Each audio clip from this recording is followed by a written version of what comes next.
ആരോഗ്യരംഗത്തെ സമരവും ഒന്നും അവസാനിക്കില്ല. കാരണം അത് ജനങ്ങൾ ഏറ്റെടുത്തിരിക്കുന്ന ഒരു സമരമാണ്, വളരെ പ്രധാനപ്പെട്ട സമരമാണ്. എന്നിട്ട് പുതിയൊരു ക്യാപ്സൂൾ ഇറക്കിയിരിക്കുക അതിന് സമരത്തിന്. അത് വി ഡി സതീശൻ RSSന്റെ ഏജന്റാണ്. ആ ക്യാപ്സൂൾ കയ്യിൽ വെച്ചാൽ മതി, അത് കേരളത്തിൽ ഓടൂല. ഞാൻ ചോദിക്കുന്ന ചോദ്യത്തിന് ആ ക്യാപ്സൂൾ ഇറക്കി ഒരു മറുപടി കൊടുക്കണം. 1977 RSS പിന്തുണയോടുകൂടി ജയിച്ചു വന്ന MLA ആയി ജയിച്ചു വന്ന ആളല്ലേ ഇപ്പോഴത്തെ കേരള മുഖ്യമന്ത്രി ശ്രീ പിണറായി വിജയൻ. മുഖ്യമന്ത്രിയായി കുറെ നാൾ കഴിഞ്ഞപ്പോൾ സ്വന്തം കാറിൽ പോവാതെ വേറെ കാറിൽ പോയി മസ്കറ്റിൽ വെച്ച് കേരളത്തിലെ RSS നേതാക്കളുമായി ചർച്ച നടത്തി ഒത്തുതീർപ്പിലാക്കാൻ നേതൃത്വം കൊടുത്ത ആളല്ലേ പിണറായി വിജയൻ. ആരാ RSSന്റെ ഏജന്റ്? ആരാ RSSന്റെ ഏജന്റ്? ഈ നമ്മുടെ നാഗ്പൂരിലെ പ്രതിനിധാനം ചെയ്യുന്ന മന്ത്രി നിതിൻ ഗഡ്കരിക്ക് സമ്മാനപ്പെട്ടിയും പൊന്നാടയുമായി പോയത് ആരാ? ഏത് RSSന്റെ ഏജന്റാ അവിടെ പോയത്? ആരാ പോയത്? BJPയുമായി അവിശുദ്ധ ബാന്ധവത്തിന് നേതൃത്വം കൊടുക്കുന്ന CPM നേതാവ് ആരാ? ഇതെല്ലാമാണ് RSSന്റെ ഏജന്റുമാർ. അവരാണ് ഇതേ പണി അവർ ചെയ്തുകൊണ്ടിരിക്കുന്നത്. മനസ്സിലായില്ലേ?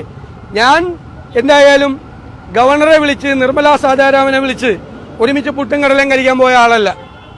ഗവർണർ രാജേന്ദ്ര ആർലേക്കറെ വിളിച്ച് നിർമ്മലാ സീതാരാമന്റെ കൂടെ പുട്ടും കടലയും കഴിക്കുന്ന കൂട്ടത്തിൽ ഞാനുണ്ടായിരുന്നില്ല. അതാരായിരുന്നു? ആ RSSന്റെ ഏജന്റ്.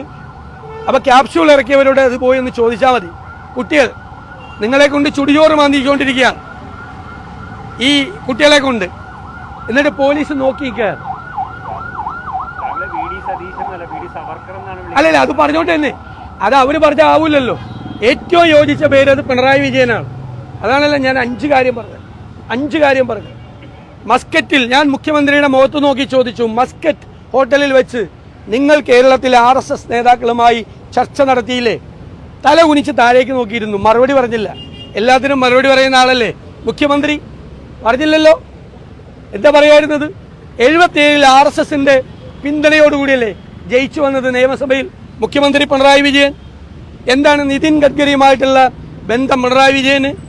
RSS ആസ്ഥാനത്തിന്റെ പ്രതിനിധിയാണ് നിതിൻ ഗഡ്കരി. സംഘപരിവാറുമായിട്ടുള്ള പിണറായി വിജയന്റെയും കേരളത്തിലെ CPMന്റെയും ഇടനിലക്കാരനാണ് നിതിൻ ഗഡ്കരി. എന്തിനാണ് ഈ നിർമ്മലാ സീതാരാമനുമായി പ്രഭാത ഭക്ഷണത്തിന് ഈ ഗവർണർ രാജേന്ദ്ര RSSകാരനാണല്ലോ, അറിയാലോ RSSകാരനാണെന്ന് നേരത്തെ.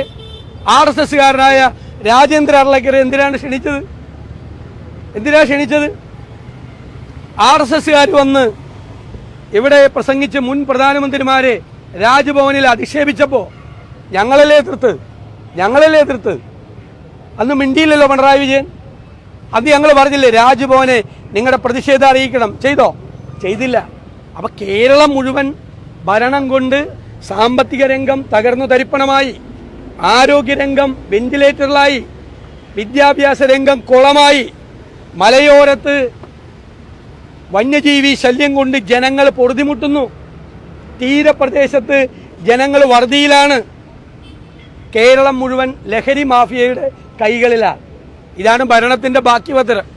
അതിൽ നിന്ന് ശ്രദ്ധ തിരിക്കാൻ വേണ്ടിയിട്ടാണ് ഈ സമര ആഭാസങ്ങൾ നടത്തുന്നത്. അത് ജനങ്ങൾ തിരിച്ചറിയും. മറ്റൊരു വിഷയത്തിലാണ് വണ്ടൂരിൽ CPMന്റെ നേതൃത്വത്തിൽ media one managing editor P ദാവൂദിന്റെ കൈവെട്ടും എന്ന് പറഞ്ഞ് വലിയ പ്രതിഷേധം. ഞാനതാണ് ഈ CPM എങ്ങോട്ടാണ് പോകുന്നത്? ഒരു മുതിർന്ന മാധ്യമ പ്രവർത്തകൻ മീഡിയ വണ്ണിന്റെ മാനേജിംഗ് എഡിറ്റർ ശ്രീ ദാവൂദിന്റെ കൈ വെട്ടിക്കളയും CPMനോട് കളിച്ചാൽ എന്ന് പറഞ്ഞ് പ്രകടനം നടത്തുകയാണ്. മുഖ്യമന്ത്രി പിണറായി വിജയനും കേരളത്തിലെ പോലീസിനും ധൈര്യമുണ്ടോ അവരെ അറസ്റ്റ് ചെയ്ത് ജയിലിലടയ്ക്കാൻ? നിങ്ങളറിയണം, മാധ്യമപ്രവർത്തകർ, ഈ മൈക്കുമായി നിൽക്കുന്ന നിങ്ങളറിയണം, ഒരു മാധ്യമപ്രവർത്തകന്റെ കൈവെട്ടും എന്ന് പറഞ്ഞ് ഇത് ഡൽഹിയല്ല, കേരളമാണ്. ഇവിടെ സമരം നടത്തിയിരിക്കുകയാണ് CPM. അതിന് കൊട പിടിച്ചു കൊടുക്കുകയാണ് CPM നേതൃത്വം. ഒരു മാധ്യമപ്രവർത്തകന്റെ കൈവെട്ടും എന്ന് പറഞ്ഞത്. ആ കൈവെട്ടും എന്ന് പറഞ്ഞ് മുദ്രാവാക്യം വിളിച്ചു കൊടുത്തവരെ, നേതൃത്വം കൊടുത്തവരെ ജയിലിലടയ്ക്കാൻ ഈ ഗവൺമെന്റ് തയ്യാറുണ്ടോ? പിന്നെന്താ നരേന്ദ്രമോദിയുടെ സംഘപരിവാർ സർക്കാരും പിണറായി വിജയന്റെ ഈ സർക്കാരും തമ്മിലുള്ള വ്യത്യാസം എന്താ? ഇത് ഡൽഹിയിലായിരുന്നെങ്കിൽ ഇവിടെ പ്രകടനം നടത്തിയേനെ CPM അല്ലേ? ഇവിടെ പ്രകടനം നടത്തിയേനെ. ഡൽഹിയിൽ സംഘപരിവാറാണ് ഇത് നടത്തിയെങ്കിൽ ഇവിടെ പ്രകടനം നടത്തിയേനെ CPMകാർ. ഇവിടെ സംഘപരിവാറിന്റെ അതേ തോണിയിലാണ് ഇവർ യാത്ര ചെയ്യുന്നത്. ഇവർക്ക് സമരം ചെയ്യുന്നത് ഇഷ്ടമല്ല, അവർക്കെതിരായി വാർത്തകൾ എഴുതുന്നത് ഇഷ്ടമല്ല.